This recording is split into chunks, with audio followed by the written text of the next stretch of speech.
my beautiful friends, it's Hulya here from Made by the Chef, and today I wanted to talk to you about mindfulness. Now, I've been practicing mindfulness for quite a few years now, and I'm actually a mindfulness coach. Now, I discovered mindfulness through my own little journey, through various life adversities that I experienced, and over time I will talk about my story, but really what I wanted to say is that mindfulness is something that, to be honest, when I discovered it, it was quite mind-blowing. It was an amazing experience that I thought, why hadn't I been doing this before? And really I just want to shout it out to the world and tell everyone else. So through my own journey of transformation, the mindfulness was there as this amazing beacon of light that helped me to address and overcome certain experiences in my life. Now, what is mindfulness? Well, Eckhart Tolle, a brilliant spiritual teacher, puts it beautifully. And he says the outer situation of your life and whatever happens there is the surface of the lake. So imagine a lake, sometimes calm, sometimes windy and rough, according to cycles and seasons.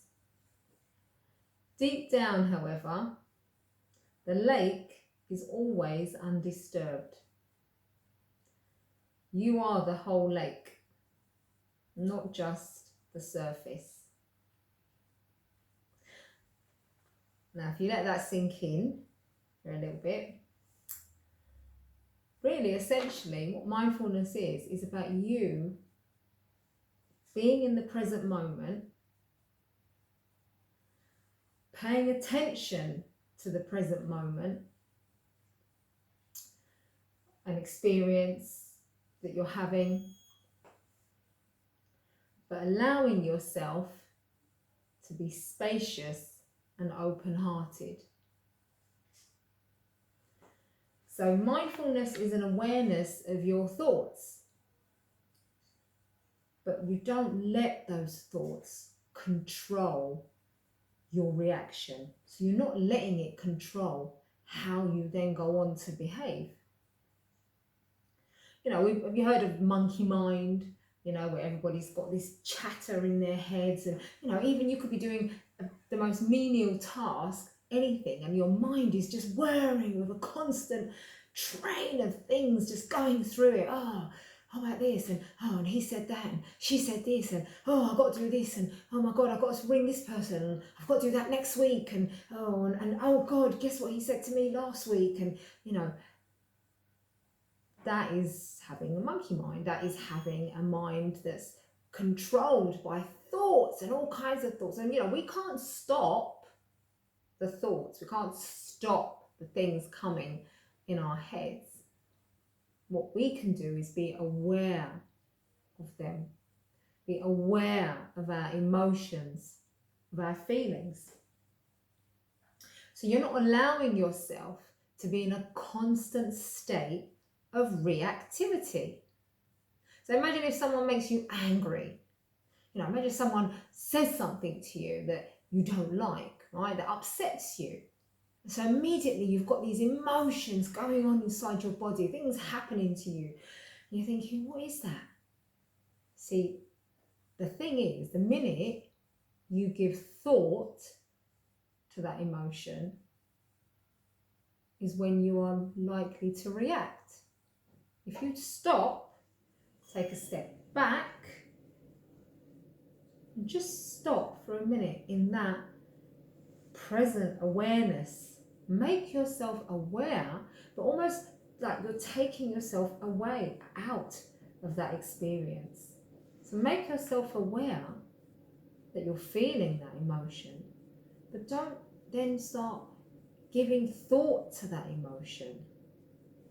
It's a bit like letting a DJ into your head and you welcome him in with a microphone and DJ decks and a cocktail shaker and all kinds of things, and what you're doing is you're allowing them in to have a party in your brain. But actually no, what you want to do is You just want to get in the moment. Deep breathing really helps with that. Focusing on your breathing and not allowing the thoughts to start creating this bubbling effect, this story from that one emotion. Eckhart Tolle says thinking is an affliction. And she would say, I have a tendency to agree with him. I used to do a lot of thinking. My mum always used to say, don't think too much. And now I know what she meant. Because the problem is when you start letting those thoughts control you and control your whole being, you're asking to, fall into a sort of abyss of negativity and issues. So you've got to choose your moods. Otherwise, you've got no real control. You've got to be aware of the moods you're in. Now, a great little practice that you could do, apart from the breathing, and that's amazing, and meditation is a kind of a factor. Kind of meditation and mindfulness seem to go hand in hand, but mindfulness is about being able to do it whenever, wherever. Meditation can be more formal in the sense of you are making an effort to actually sit there and maybe put some calming music on, or light an incense stick or something, and you're actually making an effort to sit and be calm and breathe and go through a whole practice. Whereas mindfulness, such as if someone winds you up or something happens, you can practice at any given moment. You can adopt an attitude, a level, a behavior of mindfulness at any time of the day. So here's another exercise. So another great guy from way back, Emmet Fox. So he wrote this pamphlet in 1935, and it was called The 7-Day Mental Diet. And this is a brilliant little thing that you could do, right? Brilliant little practice. So Emmet Fox says you can't change your mind without changing your thoughts. So what do you do? Well, first of all, I'll tell you, you stop thinking negatively. So his 7-day mental diet, and I've got to have some association to food. I've got to bring it back to that, because obviously I do offer cooking therapy as well. And again, you can contact me about that. And I like to merge it all together. So, we adopt diets for our bodies because we want to lose weight, we want to get fitter. Maybe we've got an underlying health condition. We might have diabetes, possibly high blood pressure, cholesterol levels are going a little bit high. We have to change our diets, right? We have to adopt a better eating plan.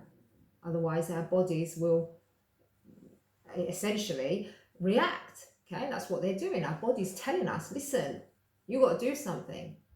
Well, it's the same with the mental diet. Okay, we need a mental diet. And Emmet Fox has a brilliant 7-day mental diet. And I love it, because what he tells you is think positively, be positive,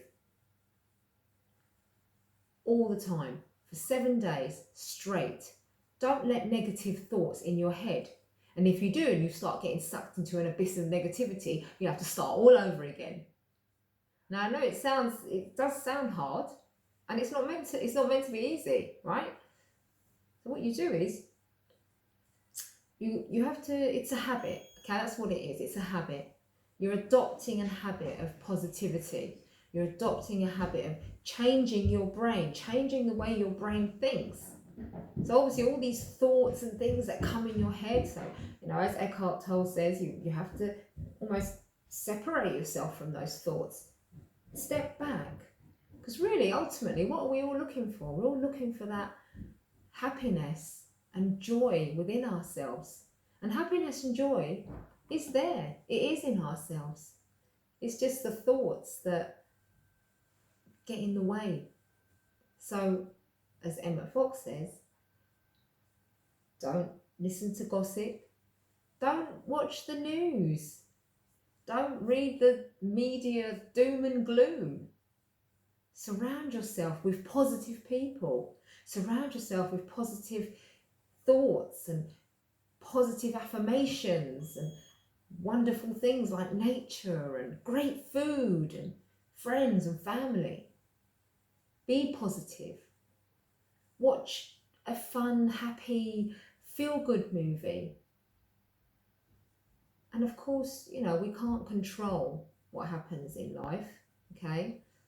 We can't control what other people do. We can't control what other people say. What we can do, though, is control how we react to them, to it, to situations, whatever it is. So have positive thoughts. Try out a 7-day mental diet, because I reckon you can do it. Be positive. Smile. Feel good. Listen to feel good music. Just surround yourself with positivity. And learn a little bit of mindfulness.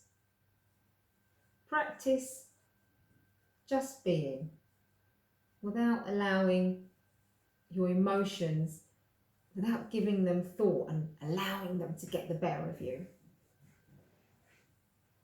Take a deep breath.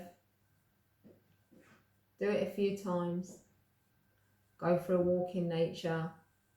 Cook something beautiful. And try out the 7-day mental diet. Remember what Eckhart Tolle said, you are the lake. No matter what the weather and the seasons, no matter what happens, ultimately, you are still. And within you, it is still. Get in touch if you want a bit of mindfulness coaching, if you want to go on a journey of transformation with me, cooking therapy. I'm here for you. Thank you for watching. Have a wicked day, and I'll see you again soon.